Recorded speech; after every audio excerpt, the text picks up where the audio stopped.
kalau kita menghitung tarif listrik itu ada dua komponennya, yaitu tarif listrik dan jumlah kWh yang dipakai oleh pelanggan. Itu aja bisa dikalikan. kWh-nya berapa dipakai, dikalikan tarif, itu akan dapat berapa yang akan dibayar oleh pelanggan. Jadi, sekali lagi kami sampaikan, memang tidak ada kenaikan tarif dasar listrik. Yang ada mungkin karena ada kenaikan pemakaian. Kenaikan pemakaian oleh pelanggan. Jadi teman-teman bisa menghitung sendiri nanti listrik di rumahnya itu berapa dipakai kWh. Mulai di awal bulan bisa dicek kWh-nya sekian berapa, nanti di akhir bulan sekian berapa, ketemu, bisa dikalikan tarifnya. Itu nggak pernah berubah. Saya kira kalau mengenai tarif seperti itu teman-teman. Mungkin ada yang mau ditanyakan? Saya mungkin. Saya mungkin ingin mempertanyakan, tadi Bapak mengatakan bahwa terlalu banyak aktivitas di rumah yang dilakukan oleh masyarakat di tengah pandemi, sehingga tarif lonjakan listrik itu naik. Nah, ada beberapa temuan yang kami dapatkan, ya, di lapangan ternyata beberapa rumah yang tidak pernah ditempati itu sama sekali tidak pernah ditempati, akan tetapi tarifnya naik dan tagihannya juga naik. Ya. Oke, terima kasih. Bagus sekali masukannya. Jadi nanti mengenai yang seperti itu, misalkan ada di antara teman-teman yang mengalami seperti itu, boleh nanti di foto parameternya, nanti dikasih ke saya, di WA ke saya, boleh. Nanti kita cocokkan. Kalau misalkan keliru dia, karena kemarin kan kita pakai rata-rata, misalkan keliru, nanti kita perbaiki saat itu juga. Tidak ada yang dirugikan. Dan misalkan terlanjur dibayar, nanti akan mengurangi tagihan pelanggan di bulan berikutnya. Jadi misalkan sekarang bayarnya 100, harusnya bayarnya 70. Anda ini bukan bank, Anda boleh begitu. Ya, Akui saja kesalahannya bahwa Anda salah itu. Iya, makanya Makanya aku itu atau tidak? Iya, makanya kalau ada yang seperti itu, tidak bisa Anda sebagai produsen itu kemudian mengambil keuntungan di balik itu, tidak boleh. Oke. Jadi tidak boleh begitu, Pak, tidak boleh. Jadi kalau misalkan Anda ini kan bukan bank, ya. Anda ini produsen listrik. Ya. Begitu ada kesalahan hitungan, berarti Anda tidak boleh menyalahkan bahwa itu nanti akan diganti, tidak boleh begitu, Pak. Undang-undang tidak begitu. Ya. Undang-undang perlindungan konsumen tidak seperti itu bunyinya. Anda harus menghitung sesuai dengan pemakaian harganya. Ya. Itu jelas. Oke. Lantas begini, kalau Anda tidak menghitung rata-rata dengan hitungan rata-rata yang Anda gunakan, apakah itu menyalahi undang-undang konsumen atau tidak?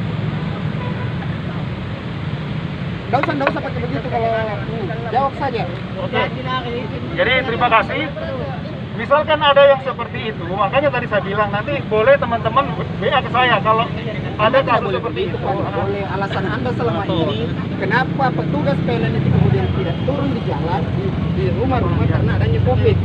Harus dipahami, Pak, bahwasanya di protokol kesehatan itu mengecualikan kalau bagian ketenagalistrikan, konsumen atau dan lain-lain sebagainya.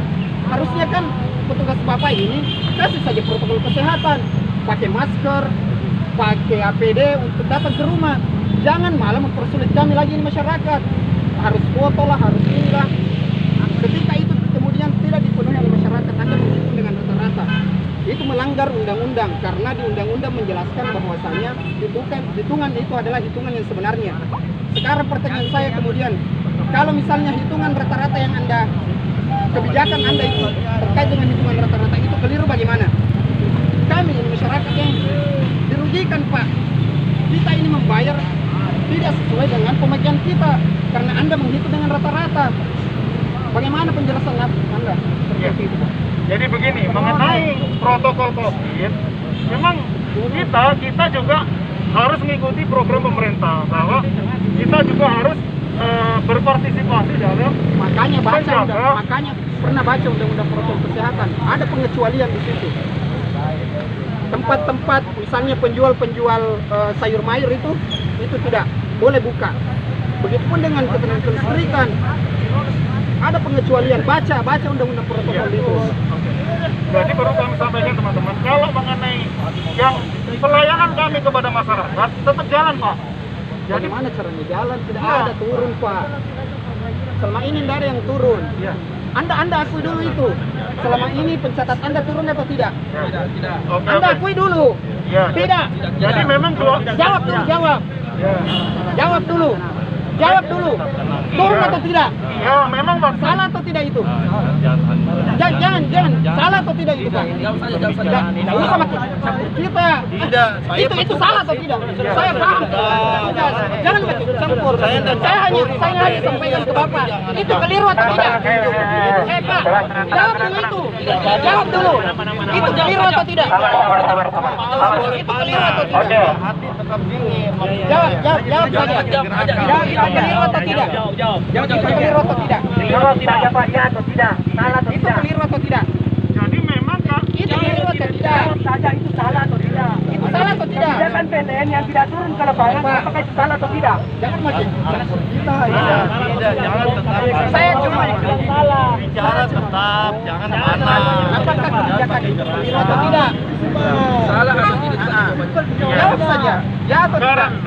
Karena memang pada saat itu Salah atau tidak Pak itu karena saja kami juga ya. salah atau tidak itu tadi. Bertentangan dengan undang-undang, kalau itu jelaskan lagi kembali maksud saya ya atau tidak, salah atau tidak pada saat itu. Karena ketika anggotanya Bapak tidak turun ke lapangan, apakah itu Keliru atau tidak? kan Anda akui anggotanya tidak turun ke lapangan, kita akui itu. Kita akui. Itu salah atau tidak? Apakah bisa? Jawab dulu, baru jawab saja. Sebagai asumsi saja. Tidak bisa. Ini Bapak ini jadi pemimpin tapi bodoh. Itu keliru atau tidak? Nah, jadi gini, kami Sudah, bubar. Nggak ada. Nggak bisa. Sampaikan saja kepada generalnya. Suruh ganti. betul. Nggak usah. Apa itu? Akui saja kesalahanmu bahwa kau memang salah selama ini. Tidak boleh seperti itu. Kalian ya, tetap tenang.